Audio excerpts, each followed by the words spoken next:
Howdy, my fellow mathematicians. Welcome to part 2 of this activity. Let's assume that Lightning McQueen wins the race against Cruz. McQueen realizes that after being gone for 3 years, he's out of shape against new, younger racers. However, as a veteran racer and his developing crew chief skills have helped him become an awesome strategist to win races. That sounds really promising, right?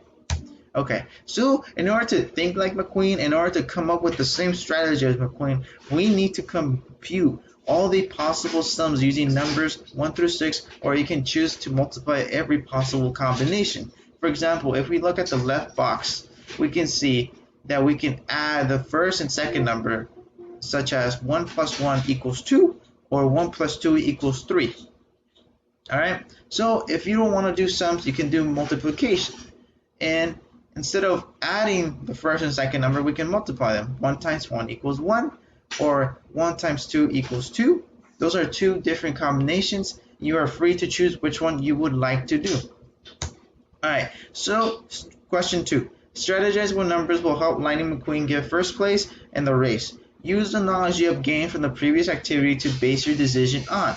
There are 5 competitors in the race. Okay, so there's 5 cars in this race. You need to assign 3 numbers on each car. For example, if the king is assigned the number 5 and the dice add up to 5, then he will move 5 steps. And wait a minute, these rules are kind of different from the last activity, and yes they are, so that's what makes it funner. Okay? However, if the king needs one more step to make it to the finish line and rolls a 3, then he will move 2 steps backward after reaching the finish line. That makes sense, right? Because you can't walk more steps than you need in order to get somewhere, right? Okay, so the car that makes it to the finish line first wins the piston cup race. Alright, so this is a video of my brothers and I playing the game. Hello and welcome to the Piston Cup Race Series 2020. We have 5 different competitors today, which are McQueen, Orange, Francesco, Sharky, and Jackson Storm. And each of these 5 cars are assigned 3 numbers. So let's start playing. So my brother has chosen Sharky and he will roll the dice first.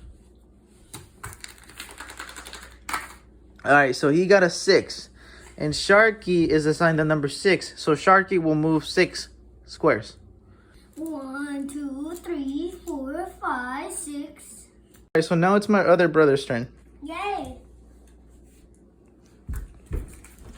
Oh, and by the way, my brother's Jackson Storm. Alright, so he got 5 and 4. 5 plus 4 is 9. So that means he will be moving 9 squares. 1, 2, 3, 4, 5, 6, 7, 8, 9. Alright, cool. So now that we have moved our cars, we also have to record our data for a frequency. So Jackson Store got 9. So we're gonna put a tally mark right here. And Sharky got 6. So we're also gonna put a tally mark right there. And we're gonna keep on doing this process until somebody reaches the finish line. Cool. So something that I did not mention about this activity is the size and design of the racetrack. You are free to design it however you want it and how big you want to make it. All right. This is just an example of what my brothers and I did. And this is how we wanted to design it. So just have fun with it. And have a nice day, guys. Sweet. Now that we have a better idea of how to play this game, we can now answer the following questions. But before doing so, we need to fill out these tables. So let's look at the table on the left. The first column shows you the name of the racers, and the second column shows you the numbers to move. For example, Lightning McQueen will only move if the dice add up to 3, 6, 9. Let's look at the table on the right.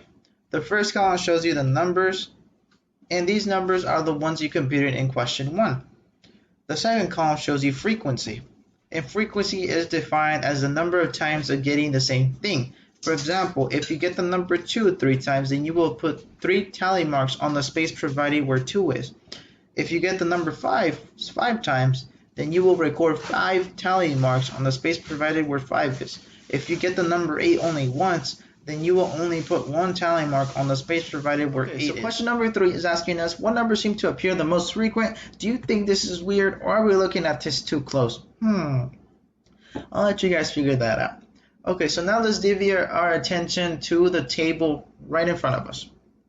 We see the words dice 1, dice 2. We also see numbers 1 through 6. We also see the plus and multiplication sign, and we also see numbers inside the white boxes. All right, so we see that dice 1 is right next to the number 1, and dice 2 is right next to number 1 as well.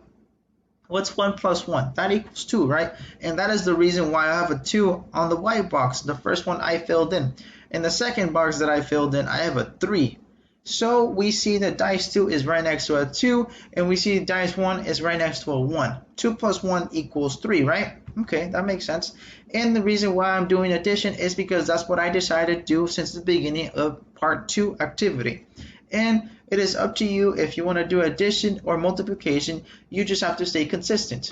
Let's move on. Question number 4 is asking us what numbers seem to add up the most from the table. Why is that?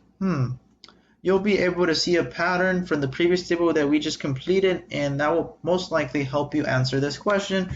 Number 5 is saying what number or numbers should McQueen choose in order to have the highest chance in winning? What is the probability of those numbers being rolled? So, as I said, you'll be using the table that we just used, and the table will show you what numbers are more likely to show when you roll the dice. All right? Have fun, guys, and have a nice day.